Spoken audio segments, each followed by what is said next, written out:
लेकिन हम बहुत essential to understand कि पोएट का ओपिनियन क्या है। ये जो पूरा पोम है ना, ये एक बेसिक रीजन से लिखा गया है। The poet is trying to think कि उनके पास से उनका बचपन कब छूटा था, when did he lose his childhood, कब उनके पास से उनका बचपन छूट गया था। तो वो अलग अलग ओपिनियंस फ्रेम करते हैं कि इस समय छूटा था, उस समय छूटा था, कि उस बार छूटा था, कब छूटा मेरा बचपन मुझसे। He is trying to recollect that, ठीक है, कि मेरा बचपन कब और क्यों छूटा यार मुझसे। बचपन में सब कितना अच्छा था, एडल्टहुड के बाद सब कितना अजीब है। तो we get to see a lot of realities also in this book, ठीक है। तो let's start. When did my childhood go. अब ये जो एक लाइन है ना, ये हर बार रिपीट होने वाला है, ठीक है। तो इसको आप रिफ्रेन भी बोल सकते हो, रेपिटेशन भी बोल सकते हो। Therefore could not be was that the day, ठीक है, ये भी रिपीट होगा। तो स्टार्टिंग में ही स्टैंजा 1 में ही पोएट का ये कहना है कि मैंने अपना बचपन कब खोया। क्या वो उस दिन था जब मैं 11 साल का हो गया था, या क्या ये उस दिन था जब मैंने पहली बार रियलाइज किया कि अरे रियलिटी में हेल या हेवन, स्वर्ग या नर्क नाम का कुछ होता ही नहीं है। क्यों? क्योंकि उसको हम ज्योग्राफी बुक में लोकेट ही नहीं कर सकते। कहीं पे भी ज्योग्राफी के मैप में, इंडिया मैप ले लो, वर्ल्ड मैप ले लो, कहीं भी हेल या हेवन नाम का कोई जगह है ही नहीं। तो हमें बचपन में बुद्ध बनाया गया था। क्या वो उस दिन था? क्या मैं उस दिन अपना बचपन खोया जिस दिन मैंने ये रियलाइज किया कि स्वर्ग और नर्क बस इमेजिनेटिव है? या क्या ये उस दिन था जब मैंने पढ़ाई शुरू की, जब मैं धीरे धीरे मतलब क्लास एलकेजी यूकेजी के बाद क्लास 1 2 3 4 से मैं धीरे धीरे बड़ा होने लगा? किस दिन था exactly? When was it when I lost my childhood? तो पोएट हर बार अलग अलग ओपिनियन के साथ क्वेश्चन करते हैं, समझने का कोशिश करते हैं कि कब उन्होंने अपना बचपन अल्टीमेटली खोया था। Was it the day when he turned to be 11? Cease to be 11 is like to grow up, you have to turn 11 years old, ठीक है। To be 11 मतलब 11 years old। तो क्या वो उस दिन था जब मैं 11 साल का बन गया था, या क्या वो उस दिन था जब मैंने पहली बार रियलाइज किया था कि हेलन हेवन नाम का कोई चीज है ही नहीं, वो बस इमेजिनेटिव है, हमें डराने के लिए, या हमें कोई स्वर्ग अच्छा कर्म करोगे तो स्वर्ग जाओगे, बुरा कर्म करोगे तो नरक जाओगे, ऐसे पेरेंट्स समझाते हैं ना हमें। तो वो सिर्फ इमेजिनेटिव था। या क्या वो उस दिन था जब मैं ज्यादा नॉलेज गेन करना शुरू किया? कब था? Was that the day? क्या वो वही दिन थे जब मैंने अपना बचपन खोया? इसका एक्सप्लेनेशन देख लो। The poet wonders when he lost his childhood, reflects that perhaps it was the day when he crossed the age of 11, or maybe it was the time when he realized that the concepts of hell and heaven, about which he had been taught since his childhood, did not exist in reality. Geography textbook did not give the location of any such places. The poet realizes that he might have lost his childhood when he gained education and thus a rational outlook. ठीक है, जब उन्होंने पढ़ाई शुरू की, knowledge gain करना शुरू किया, was it that day जब मैं नॉलेजेबल बनना शुरू हुआ था? कब था? कब खोया मैंने अपना बचपन? ठीक है, next. When did my childhood go? Again, फिर से एक और ओपिनियन के साथ आके पूछते हैं कि मेरा बचपन मुझसे कब खोया। थर्ड क्वेश्चन जो है ऐसा दर्शाते हैं कि हाय हम में इतना प्यार है, इतना यूनिटी है, इतना ब्रदरहुड, इतना भाईचारा है, प्यार करो, नफरत मत करो। ये बड़े लोग जितना प्यार प्यार के बारे में बोलते थे वो बस दिखावा था। तो क्या ये मैं अपना बचपन उस दिन खोया जिससे मैंने रियलाइज किया कि ये बड़े लोग बस दिखावा करते हैं। ये बोलते रहते हैं बच्चों को कि प्यार से रहो, नफरत बुरी चीज है, you know, show love towards the world, be kind, be you know empathetic towards everybody. ये सारी चीजें बस अडल्ट्स हमें सिखाते हैं व्हेन वी आर यंग, लेकिन जब ये बड़े होते हैं या ये खुद अडल्ट्स जब एक्ट करते हैं हर एक जगह पे, तो वो उल्टा ही काम करते हैं। द पोएट मीन्स टू से over here is a very harsh reality of the world कि दुनिया में ना when you become an adult आप अच्छे हो सकते हो, बट नेसेसरी नहीं है कि आपके सामने वाला भी अच्छा हो। वो डबल फेस हो सकते हैं, मैनिपुलेटिव हो सकते हैं, हिपोक्रेट हो सकते हैं। इनका मतलब क्या है? Double face, manipulative, hypocrites, these are people जो एक स्पेस को ना पॉजिटिव नहीं रहने देते, काफी अलग अलग वेज में नेगेटिविटी लेके आते हैं। जैसे कि एक ऐसा इंसान है, ठीक है, वो आपके सामने आया कि बोला अरे तुम मेरे सबसे अच्छे दोस्त हो, तुमसे अच्छा कोई नहीं है, बाकी सब तो बेकार है एकदम, और आपके पीठ के पीछे आप ही का बुराई करने लगता है, ठीक है। तो दोस आर कॉल्ड हिपोक्रेट्स या डबल फेस, की सामने आपके सामने कुछ और आपके पीछे कुछ और। मैनिपुलेटिव की अच्छा ये करना है, लेकिन सुनो ना मैं क्या बोलती हूँ, देखो तुम ये करोगे ना तुम बहुत अच्छा लगेगा तुम पे, तो तुम वो कर लो। किसी को इतना बढ़ा के मैनिपुलेट कर दिया कि वो उसके लिए अच्छा है नहीं, बट गलत चीज को इतने अच्छे तरीके से समझाया कि वो दूसरा इंसान भी गलत चीज करना शुरू कर देता है। जैसे टेररिस्ट बनते हैं ना, छोटे छोटे बच्चों को कैसे उनका ब्रेन वॉश किया जाता है, कैसे उनको मैनिपुलेट करते हैं कि नहीं देखो तुम्हारा देश ये है, वो दुश्मन देश है, उसको मारना ही तुम्हारा धर्म है, ये वो। तो यंग माइंड्स को मैनिपुलेट करते हैं अडल्ट्स, ताकि वो भी जो मैनिपुलेट कर रहे हैं उनकी तरह बन जाए। नॉट जस्ट यंग माइंड्स, एक अडल्ट दूसरे अडल्ट को भी मैनिपुलेट करते हैं काफी बार। तो ये सारी जो फरेबी चीजें हैं ना, ये बचपन में नहीं होता है। बचपन में हमें सिखाया जाता है कि अच्छा इंसान बनो। अडल्ट होते होते हमें समझ आता है कि अच्छा भाई, बड़े लोग जो खुद बस बोलते हैं, लोगों को लेक्चर देते हैं, बच्चों को समझाते हैं कि अच्छा अच्छे इंसान बनो, प्यार करो, सिर्फ बुराई की तरफ मत जाना, वो खुद बुराई की तरफ ही जा रहे हैं। They are just preaching love, they are just trying to show people कि हाँ हम भी बहुत प्यार को लेके मानते हैं, प्यार से रहना मानते हैं, भाईचारा में रहना मानते हैं, बट ऐसा है नहीं, ठीक है। And this is a very harsh reality of the life.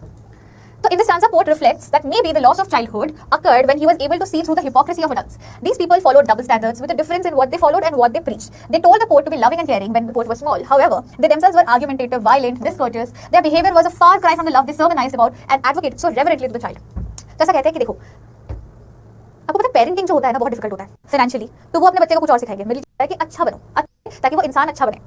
लेकिन अगर आप एक कमरे में अपने बच्चे को आप सिखा रहे हो, दूसरे कमरे में जाके आप अपने ही घर वालों से, चाहे हस्बैंड से हो, मॉम डैड से हो, किसी से भी हो, एक दूसरे अडल्ट से डिसरिस्पेक्ट के साथ बात करते हो कि जाओ यार यहाँ से, मुझे अपना चेहरा मत दिखाना। These are very derogatory words. ऐसे चीज तो उनको लगता है हमें तो सिखाया गया था ऐसी बातें मत किया करो, कि मैं ऑपोजिट करने लगता है। रियलिटी देख पा रहा हूँ, ठीक है। एंड इट आल्सो शोज कि एज अ चाइल्ड एक डिसबिलीव गार्ड तेल लगा कर रखना, सिर पे से चिपटू बन के रहना तो तुम्हारे हेयर के लिए बहुत अच्छा है। I mean I blindly trust her in the fact that कि वो मेरे हेयर केयर के लिए बोल रही है, क्योंकि यहाँ मैं अपने घर से that's something I can not blindly follow in reality. क्यों? क्योंकि मुझे काम पे आना होता है, मुझे शूज करने होते हैं। अगर मैं अभी तेल पे चंपी कर एकदम चिपटू सा बाल लेके आऊंगी, मुझे खुद को ही कॉन्फिडेंस नहीं आएगा कि भाई मुझे काम करना है। You know you have to feel confident. आपका खुद का ओपिनियन होता है कि मैं इस चीज से कॉन्फिडेंट फील कर रही हूँ या कर रहा हूँ, तभी मैं आगे का काम कर सकती हूँ। Next point of view poet का क्या होता है? When did my childhood go? Was it when I found my mind was really mine to use whenever or whichever way I choose, producing thoughts that were not those of other people but my own and mine alone? Was that the day? तो refrain का इतना हर एक stanza पे starting और ending line same है, ठीक है। अब पोएट इस बार क्या पूछ रहा है कि मैंने अपना बचपन कब खोया? Was it that day जब मैंने फाइनली रियलाइज किया कि भाई अब तक मुझे सामने वाले जो भी बोलते थे कि ये कलर का ब्लू पहनो, ब्लू कपड़ा पहनो, ठीक है पहन लिया, बाल को ऐसे कॉम करो, ठीक है कर लिया, तो अब तक मैं किसी और के ब्रेन यूसेज के हिसाब से चल रहा था। मतलब मुझे इसने बोला ये करो, तुमने कर लिया without using my own mind and brain. But एक दिन ऐसा आया ना जब मुझे समझ आया कि नहीं, मेरे पास भी एक दिमाग नाम की चीज़ है, मैं भी उसे यूज कर सकती हूँ या सकता हूँ। अपने थॉट्स मेरे इंडिविजुअल अपने थॉट्स हो सकते हैं, मेरा अपना ओपिनियन हो सकता है, मेरा अपना एक डिसीजन बन सकता है, मैं अपने दिमाग को किसी और का ना सुन के अपनी तरह बना सकता हूँ। वो कभी ना कभी रियलाइज तो किया होगा ना आप सबने भी, मैंने भी कभी ना कभी किया था। तो पोएट कहते हैं वाज इट दैट डे जब मैंने अपना बचपन खोया, मैंने रियलाइज कि मेरा माइंड मेरा है, मुझे किसी और के बातों से इन्फ्लुएंस होकर काम करने की नीड नहीं है, मैं अपने हिसाब से काम करूंगा। तो poet is trying to understand अलग अलग सिनेरियो रख के कि ultimately the poet asks the same question again and again. Mind could think independently, perceive the opinions of others. His own individual opinions and experiences shape his thoughts now, and he realizes that this might have been the time when he lost his childhood innocence completely. अब देखो individuality important तो है, क्यों? क्योंकि आप में अगर individuality नहीं है तो आप दूसरों से अलग कैसे हो? एक एग्जाम्पल सोचो, अगर मैं ठीक आई एम एन इंडिविजुअल, अगर मेरे पास मेरा अपना ब्रेन भी है, अगर मैं इसको यूज ही ना करूं, मैं किसी और के इंस्ट्रक्शन से ही सिर्फ ऑपरेट कर रही हूं, तो I will be the same person like the person number 2, right? Suppose यहाँ पे एक दूसरा पर्सन है, ये मुझे जो बोलता है मैं वही करती हूँ, then me and this person are the same, क्योंकि हम एक ही ब्रेन से फंक्शन कर रहे हैं, मेरा कोई अपना इंडिविजुअलिटी है ही नहीं, this we are the same people, just two different bodies है ना। मतलब रोमांटिक मोशन में मत लेना, मैं लॉजिकल चीजों के बारे में बात कर रही हूँ, ठीक है? लेकिन इंडिविजुअलिटी अगर एक इंसान में होता है ना, तो उसके अपने थॉट्स, अपने पॉइंट ऑफ व्यूज, अपने डिसीजंस, ओपिनियंस, खुद के पैरों पे खड़ा होना, खुद का स्टांस लेना, ये सारी चीजें, इंडिपेंडेंस, स्ट्रेंथ, इंडिपेंडेंस खुद के बारे में, ये सारी चीजें डेवलप होती है। एंड दुनिया में सर्वाइव करने के लिए एक इंडिविजुअलिटी होना बहुत इंपॉर्टेंट है। एक ही भरोसा नहीं है आप में, अगर वो इंडिविजुअलिटी ही नहीं है, आप खुद का ओपिनियन नहीं फ्रेम कर सकते, खुद का पॉइंट ऑफ व्यू नहीं रख सकते, then you will not be able to stand anywhere in the world, ठीक है? तो individuality is a very important aspect for a person follow. Where did my childhood go? अब क्वेश्चन बदला, अब वो बोल रहे हैं कहाँ गया मेरा बचपन, कब गया नहीं कहाँ गया। इतना देर से वो सोच रहे थे कि कब छूटा मुझसे मेरा बचपन, कब छूटा मुझसे मेरा बचपन, अब बोलते हैं लेकिन बचपन मेरा गया ही कहाँ? Where did my childhood go? It went to some forgotten place that's hidden in an infant's face, that's all I know. तो अल्टीमेटली लास्ट में जब उन्हें समझ नहीं आता कि उनका बचपन उनसे कब छूटा, बहुत सारे ऑप्शन सोचते हैं पर उनको क्लैरिटी नहीं मिलती, फिर ये सोचते हैं कि ठीक है बचपन छूटा तो छूटा, बट गया कहाँ? एंड देन ही रियलाइजेस कि उनका बचपन काफी टाइम पहले ही उनसे छूट गया है, जो अब वापस तो नहीं आएगा उनके अपने लाइफ में। दस ही सेज कि उनका बचपन कोई एक फॉरगॉटन प्लेस में चला गया है, और ऐसा जगह है वो जिन्हें ये रीविजिट नहीं कर सकते। लाइक मेरा बचपन, ठीक है, मेरा बचपन काफी टाइम पहले, काफी सालों पहले छूट गया है। अगर मैं अभी चाहूँ भी तो मैं टाइम ट्रैवल करके नहीं जा सकती अपने बचपन के पास वापस, तो वो एक फॉरगॉटन प्लेस में कहीं छूट गया ऑलरेडी। लेकिन मैं बचपन को कहाँ ढूंढ सकती हूँ? वो बचपन की यादें, बचपन की हरकतें, वो मैं कहाँ ढूंढ सकती हूँ? In a baby's face, in an infant's face. क्यों? क्योंकि वो एक लौता जगह होता है जहाँ कोई भी छल नहीं होता, कोई नेगेटिविटी नहीं होती, सिर्फ प्योर इनोसेंस, प्योर ट्रस्ट, ये सारी चीजें सब प्योर होती है, मिलावट, नेगेटिविटीज कुछ भी नहीं होती, एवरीथिंग इज प्योर, ठीक है? तो he says live in it, मतलब एक बच्चे के लाइफ के थ्रू, एक बच्चे के थ्रू उसके चेहरे को देख के वो इनोसेंट। अब देखो ना इसका चेहरा देखो, मैं तो मन कर इसमें पकड़ के ना गोल ऊपर से खा जाओ, इतना प्यारा बच्चा है ये। तो you know when you see an infant face, ये बच्चा सो प्यारा, अपने दुनिया एकदम सीधा साफ व्हाइट, बिकॉज़ जनरली मेरे साथ ऐसा ही होता है, मैं बच्चे को देखती हूं ना सब बाकी look into earth. He says he now wonders, changes पे लाइन नहीं बनना है क्या? हाँ, now wonders where his childhood has gone. He realizes that he has lost his childhood to a forgotten place. He says that his childhood can only be found by looking at the innocent face of a child who does not have any pretensions and rationality, who trusts others unconditionally. In other words, a small child is full of innocence, and there one can find one's own childhood. ऐसे बोलते हैं ना लोग, suppose आपकी कोई भाई या दीदी है जो शादीशुदा है, उनका ऐसा बोलते हैं ना कि अरे बच्चा कर लो तुम्हारा बचपन वापस आ जाएगा, या किसी का बच्चा हुआ तो उसको जाकर मम्मी पापा बोलते हैं ना कि अरे अब तुम देखना अपना बचपन जी पाओगे इसके बड़े होने के टाइम तक। तो इसीलिए बोलते हैं क्योंकि seeing a child, being with a child kind of sends you back to, तो यहाँ हर साउंड रिपीट हो रहा है, माई माइंड, ठीक है, दैट। फिर एंटीथीसिस है, मतलब एक सेकंड, ठीक है, आप कॉन्ट्रास्टिंग चीजों को साथ में, कॉन्ट्रास्टिंग आइडियाज को एक साथ यूज कर रहे हो, using two opposite words together is oxymoron, लेकिन दो कॉन्ट्रास्टिंग आइडियाज को साथ में यूज करो, दैट इज एंटीथीसिस। जैसे फॉर एग्जांपल हेवन एकदम प्योर चीज होता है, या एंजल एंड डेविल जैसे हम कहते हैं ना, एंजल आपको सही रास्ता दिखाता है, डेविल आपको गलत रास्ता दिखाता है। तो hello and heaven, heaven is a place of purity, of enjoyment. एक बारी लास्ट पोम डन, आपको लगता है देयर इज, अब ये पोम ऑलरेडी हमने कवर कर लिया है, पूरे लाइन बाय लाइन एक्सप्लेनेशन समझ लिए है, तो now it will be very easy to solve the QNs. And as we know second lecture में हम हमेशा फुल फोकस क्वेश्चन आंसर्स में रखते हैं, तो चलो let's put our focus and complete the QNs जल्दी जल्दी से, ठीक है? Question number 1, identify the stanzas that, oh my god ये क्या हो गया, ये क्या हो गया? Identify the stanza that talks of each of the following, which stanza talks of individuality, which one talks about rationalism, which one talks about hypocrisy. तो जब भी आपके पास ऐसा कोई क्वेश्चन आएगा, सबसे पहला आपका काम होगा कि उन टर्म्स को आप एक्सप्लेन करो कि वो टर्म्स होते क्या-क्या है, एंड उसके साथ-साथ उन स्टांजास को बोलो। जैसे कि यहाँ पे आप देख सकते हो कि before answering let us understand individuality क्या होता है, is a personal quality that makes him different from the others, और thinking for himself without following others, मतलब इंडिविजुअलिटी अपना खुद का कुछ होना, सेल्फ नाम का कुछ होना, कि मेरा अपना independent set of thoughts, independent set of opinion, ideas, you are an individual. तो आपकी इंडिविजुअलिटी ही आपको दूसरों से अलग करती है, आप में कुछ यूनिक है जो आपको दूसरे इंसान से सिमिलर नहीं बनाते, अलग बनाते हैं, ठीक है? तो इंडिविजुअलिटी का बोल दिया, फिर उन्होंने यहाँ पे रैशनलिज्म का बोल दिया कि आप लॉजिकली क्लियर रीजनिंग के साथ चीजों को सोच समझ सकते हो, है ना, वो रैशनलिज्म बन गया। एंड देन हिपोक्रेसी हो गया, ठीक है, कि कैसे जो मतलब आप बोलते कुछ हो लेकिन आप कर कुछ और रहे हो, मैनिपुलेट कर रहे हो, अजीब तरीके से उस चीज को फॉलो कर ही नहीं रहे हो। जैसे कि it's a practice of engaging in the same behaviour और activity for which one criticises another. मतलब फॉर एग्जांपल मैं आपको बोलती हूं ऐसा कि यार उसको देखा कैसे तो वो हर टाइम काम पे आने से पहले इतना लेट होते हैं, पता ही नहीं चलता, मैं किसी को क्रिटिसाइज कर रही हूँ, and on the other hand 2 दिन बाद से मैं ही उतने लेट से आने लगी। तो इट्स हिपोक्रेसी, मतलब मैं हिपोक्रेट की तरह बिहेव कर रही हूँ, मैं किसी और को इस चीज के बारे में क्रिटिसाइज कर रही हूँ और मैं वो सेम चीज कर रही हूँ। या मैं किसी के फैमिली को देखा बोलती हूँ, देखो यार उनकी फैमिली में कितने झगड़े होते हैं, घर में कोई यूनिटी नहीं है, इसमें बहुत ज्यादा दिखता है। नेक्स्ट लाइन में यहाँ पे लिख दो कि स्टांजा नंबर हिपोक्रेसी, ठीक है, इसके साथ ही लिख दो। यहाँ पे एक अलग से लिखा है कि स्टांजा 3 इंडिविजुअलिटी 1 रैशनलिज्म 2 हिपोक्रेसी, ऐसा नहीं लिखना, उनके साथ ही लिखते हैं। जब आप बड़े होते हो तो उसका प्रोसेस क्या होता है कि पहली तो बात आप बहुत सारी चीजें सीखने लगते हो, you mentally you develop, you become mature, you become rational and logical, है ना। And when you are growing up धीरे-धीरे आपको समझ आता है कि अच्छा ये तो मैं बचपन में बुद्धू बनाया जाता था कि अरे भूत खाना खा लो नहीं तो भूत आ जाएगा, खाना खा लो नहीं तो नहीं मम्मा ये अच्छा नहीं। तो according to the poem, process of growing up involves many stages. Attainment of mental maturity can be seen as an indication. When a person becomes logical, rational, क्या हो गया? Logical, rational, and is able to maintain individual thoughts, he or she is assumed to be grown up. A grown up can discriminate between reality and fantasy, between reality and hypocrisy too. ठीक है? तो these जो हमने अभी बोला वही same point है। आगे बढ़े। मेरा चाइल्डहुड कहाँ खो गया, कब खो गया, क्या हो गया ना, फ्रीडम, एंजॉयमेंट एंड स्टफ। बड़े होते होते चीजें बहुत अजीब होने लगती है।